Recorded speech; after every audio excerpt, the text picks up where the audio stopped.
কেমন আছো গো বন্ধুরা? শুভ সকাল সবাইকে। তো আজ ভোরবেলা উঠেছিলাম, তখন বাজে 4:30। উঠে আমি আবার শুয়ে পড়েছিলাম। ছেলে মেয়ে দুজনাই ঘুম থেকে উঠে আমাকে ডাকেনি।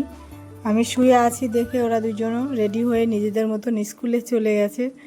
তো মেয়েকে সাধারণত আমি রেডি করে দিই, ও নিজে নিজে রেডি হয়ে যায়, কিন্তু আমি রেডি করে দিই। তো ঘুম থেকে উঠতে আজকে একটু দেরি হয়ে গেল, কারণ ওই ভোরবেলা উঠে আবার একটু শুয়ে পড়েছিলাম।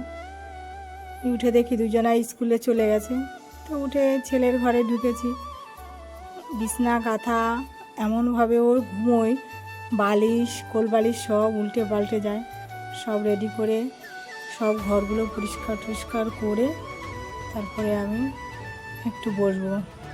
মাঝে মাঝে বকা দিই, একটু জামা কাপড়গুলো ভাঁজ করতে তো পারিস, নিজে নিজে বিছনা কাঁথা একটু পরিষ্কার তো করতে পারিস। করে না, কি করবো, ওই যে ছেলে মানুষ, তারপরে মনে করি ছোট, আমিই করে দিই। আর প্রতিনিয়ত পরিষ্কার পরিচ্ছন্ন করতে করতে কখন যে সন্ধ্যা হয়ে যায় নিজেকে টাইমে দিতে পারি না। আজকে ভীষণ পরিমাণে গরম দিয়েছে। গরমে মানে এতটা কষ্ট হচ্ছে, গরমে মানে ঘাম বেরোচ্ছে শুধু।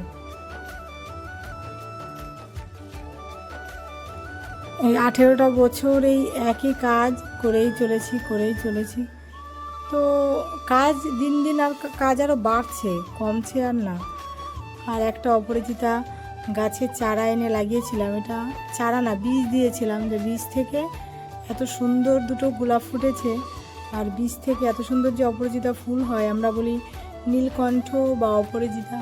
ভোলানাথের পুজোতে দেই, ঘরে যেহেতু আমার ভোলানাথ আছে, তো তার জন্যে। আর এখন বর্ষার জন্য এত সুন্দর ফুল ফুটেছে গাছে, সব ফুলই ফুটেছে কম বেশি।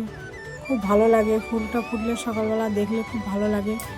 আর রাতের বেলা রান্নাঘর ধুয়ে মুছে পরিষ্কার করে রেখেছি, তার জন্য সকালবেলা উঠে ঘরটা একটু মুছে ঝাড় দিলেই হয়ে যাবে। আর আজকে একটু করব বড় বড় আলু দিয়ে, সয়াবিন দিয়ে, ডিম দিয়ে, একটু হালকা মশলা দিয়ে একদম গ্রেভি করে একটু ভাত বানাবো। ওটাকে তোমরা কি বলো জানি না, ওটা বিরিয়ানির মতনও, আবার অনেকটা আবার না, কিন্তু ভাতটা পুরো ঝরঝরা করেছি। ওই গামলাটার মধ্যেই আমি সুন্দর করে একটু সাজিয়ে রাখবো, হালকা করে ওপরে একটু ঘি ছড়িয়ে দিয়েছি, খেতে দারুণ লাগে।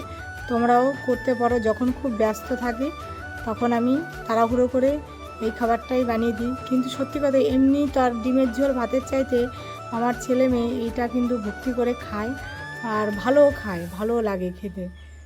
এটা আমার ঘরেরই চাল, মিনিকিট চাল, কিন্তু ভাতটা দেখে মনে হচ্ছে অনেক বড় বড় ভাত, কিন্তু চালটা যদি তুমি ভিজিয়ে রাখো তাহলে কিন্তু ভাতটা এরকমই